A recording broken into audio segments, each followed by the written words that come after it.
بسم اللہ الرحمن الرحیم۔ شروع اللہ کے نام سے جو بڑا مہربان نہایت رحم کرنے والا ہے۔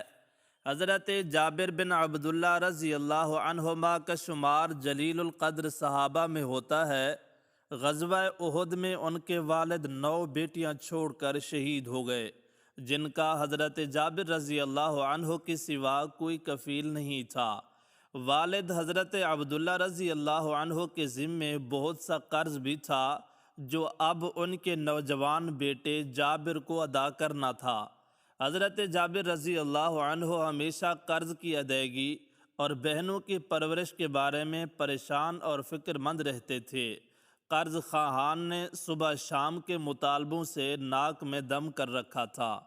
مسلمان نبی کریم صلی اللہ علیہ وآلہ وسلم کی معیت میں غزوہ ذات الرقاع کے لیے روانہ ہوئے۔ حضرت جابر رضی اللہ عنہ بھی ان کے ہمراہ تھے۔ وہ غربت کے مارے ایک انتہائی لاغر اونٹ پر سوار تھے جو چلنے سے انکاری تھا۔ سب لوگ ان سے آگے نکل گئے اور وہ قافلے کے آخر میں رہ گئے۔ رسول اللہ صلی اللہ علیہ وآلہ وسلم کا دستور تھا کہ آپ قافلے کے پیچھے پیچھے آیا کرتے تھے۔ آپ کو حضرت جابر رضی اللہ عنہ کا رینگتا اونٹ نظر آیا تو ان کے قریب گئے اور دریافت فرمایا، جابر کیا بات ہے؟ عرض کی، اللہ کے رسول میرا اونٹ پیچھے رہ گیا ہے۔ جابر رضی اللہ عنہ نے قدر افسوس سے جواب دیا۔ نبی کریم صلی اللہ علیہ وآلہ وسلم نے فرمایا، اچھا ذرا اسے بٹھا دو۔ انہوں نے اونٹ بٹھا دیا۔ نبی کریم صلی اللہ علیہ وآلہ وسلم نے بھی اپنی اونٹنی اس کے قریب بٹھا دی۔ آپ نے جابر رضی اللہ عنہ سے مخاطب ہو کر کہا کہ ذرا اپنی لاٹھی دینا۔ انہوں نے لاٹھی پکڑا دی۔ آپ نے لاٹھی سے اونٹ کو چند ہلکی ضربیں لگائیں۔ اونٹ جو ابھی تھوڑی دیر پہلے چلنے سے عاری تھا اچھل کر کھڑا ہوا اور بھاگنے لگا۔ اس کے انگ انگ میں چستی کی لہر دوڑ گئی۔ حضرت جابر رضی اللہ عنہ بھاگ کر اس کی گردن سے لٹکے اور سوار ہو گئے۔ وہ نبی کریم صلی اللہ علیہ وآلہ وسلم کے ساتھ ساتھ چلنے لگے اور خوشی سے پھولے نہیں سماتے تھے کہ ان کا کمزور بے فائدہ اونٹ پہلے کی طرح تیز رفتار ہو گیا ہے۔ رسول اللہ صلی اللہ علیہ وسلم حضرت جابر رضی اللہ عنہ کی طرف متوجہ ہوئے اور چاہا کہ کوئی بات چھیڑیں۔ جابر افوان شباب میں تھا اور جوانی کے تفکرات عموماً شادی اور معاش کے گرد گھومتے ہیں۔ آپ صلی اللہ علیہ وآلہ وسلم نے یہیں سے گفتگو کا آغاز کیا اور پوچھا، جابر شادی کی؟ جی ہاں، جابر رضی اللہ عنہ نے مسکرا کر جواب دیا۔ آپ نے دریافت کیا، کنواری ہے یا شادی شدہ؟ عرض کی، شادی شدہ ہے۔ نبی کریم صلی اللہ علیہ وآلہ وسلم کو تعجب ہوا کہ نوجوان کنوارا آدمی پہلی شادی کے لیے عام طور پر کنواری عورت ہی چاہتا ہے۔ آپ نے ملائمت سے کہا، بھلا کنواری عورت سے شادی کرتے جو تم سے کھیلتی اور تم اس سے ہنسی مذاق کرتے۔ حضرت جابر رضی اللہ عنہ نے وجہ بیان کرتے ہوئے کہا، اے اللہ کے رسول، آپ صلی اللہ علیہ وآلہ وسلم تو جانتی ہیں کہ میرا والد غزوہ احد میں 9 بیٹیاں چھوڑ کر شہید ہو گئے ہیں جن کا میرے سوا کوئی کفیل نہیں ہے۔ مجھے یہ بات اچھی نہیں لگی کہ انہی کی ہم عمر کسی نوجوان لڑکی سے شادی کر لوں اور وہ سارا دن آپس میں لڑتی جھگڑتی رہا کریں۔ اس لیے میں نے بڑی عمر کی عورت سے شادی کی ہے جو ماں کی طرح میری بہنوں کو سنبھالے گی، ان کی کنگھی پٹی کرے گی اور انہیں صاف ستھرا رکھے گی۔ نبی کریم صلی اللہ علیہ وآلہ وسلم نے دیکھا کہ ان کے روبرو ایک ایسا نوجوان کھڑا ہے جس نے صرف اپنی بہنوں کی خاطر جوانی کے پرکیف جذبات کی قربانی دی۔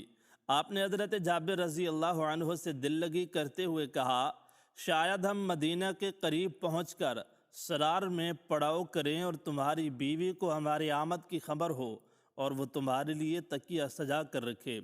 حضرت جابر رضی اللہ عنہ کو اپنی اور اپنی بہنوں کی ناداری یاد آئی۔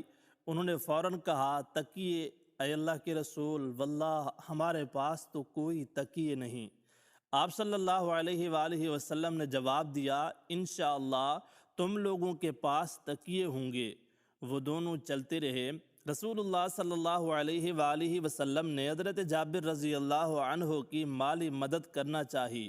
آپ نے ایک بار پھر انہیں مخاطب کیا اور فرمایا، جابر اپنا اونٹ مجھے بیچتے ہو؟ حضرت جابر رضی اللہ تعالی عنہ سوچ میں پڑ گئے کہ یہ اونٹ ان کا کل سرمایہ ہے۔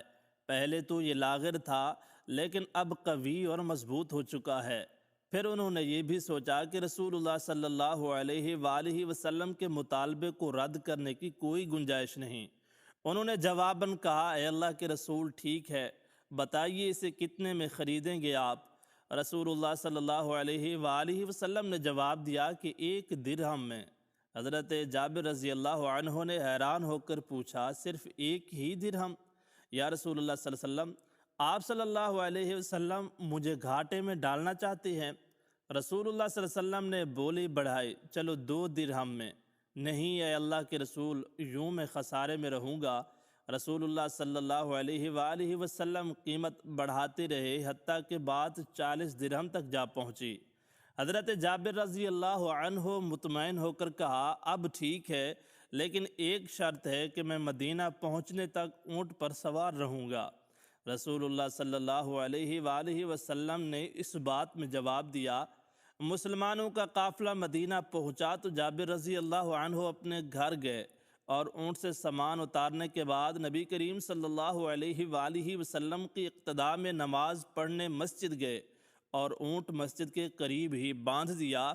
نبی کریم صلی اللہ علیہ وآلہ وسلم نماز کے بعد باہر تشریف لائے تو حضرت جابر رضی اللہ عنہ نے کہا، اے اللہ کے رسول، یہ رہا آپ کا اونٹ۔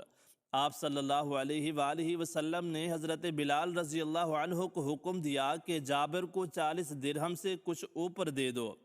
حضرت بلال رضی اللہ عنہ نے حکم کی تعمیل کی اور 40 درہم سے کچھ اوپر رقم حضرت جابر رضی اللہ عنہ کے حوالے کر دی۔ حضرت جابر رضی اللہ عنہ نے رقم لی اور یہ سوچتے ہوئے واپس ہوئے کہ اب ان پیسوں کا مصرف کیا ہو، نیا اونٹ خریدا جائے یا گھر کا سامان لیا جائے۔ ادھر رسول اللہ صلی اللہ علیہ وآلہ وسلم نے بلال رضی اللہ عنہ سے کہا کہ یہ اونٹ پکڑو اور جابر کو دے آؤ۔ بلال رضی اللہ عنہ نے اونٹ کی باگ تھامی اور حضرت جابر رضی اللہ عنہ کی طرف چل پڑے۔ حضرت جابر رضی اللہ عنہ نے حضرت بلال رضی اللہ عنہ کو اونٹ کے ساتھ آتے دیکھا تو حیران ہوئے، کیا سودا ختم کر دیا گیا ہے؟ حضرت بلال رضی اللہ عنہ نے آتے ہی کہا، جابر رضی اللہ عنہ اونٹ لے لیجئے۔ حضرت جابر رضی اللہ عنہ نے حیرت سے پوچھا، کیا ہوا؟ حضرت بلال رضی اللہ عنہ نے جواب دیا کہ رسول اللہ صلی اللہ علیہ وآلہ وسلم نے مجھے حکم دیا ہے کہ اونٹ آپ کو دے آؤں اور اس کی قیمت بھی آپ اپنے پاس رکھیے۔ یہ سن کر حضرت جابر رضی اللہ عنہ رسول اللہ صلی اللہ علیہ وآلہ وسلم کی خدمت میں حاضر ہوئے اور پوچھا، کیا مسئلہ ہے؟ آپ کو اونٹ کی ضرورت نہیں؟ رسول اللہ صلی اللہ علیہ وآلہ وسلم نے مسکراتے ہوئے جواب دیا، تم کیا سمجھتے ہو، میں نے تم سے بھاؤ تاؤ اس لیے کیا تھا کہ تمہارا اونٹ حاصل کر لوں۔ ہر ایک سے اس کے مناسب حال گفتگو کرنا سنت نبوی ہے۔ صدقہ و خیرات اس طرح کریں کہ لینے والوں کو شرمندگی محسوس نہ ہو۔ نبی کریم صلی اللہ علیہ وآلہ وسلم اور حضرت جابر رضی اللہ تعالی عنہ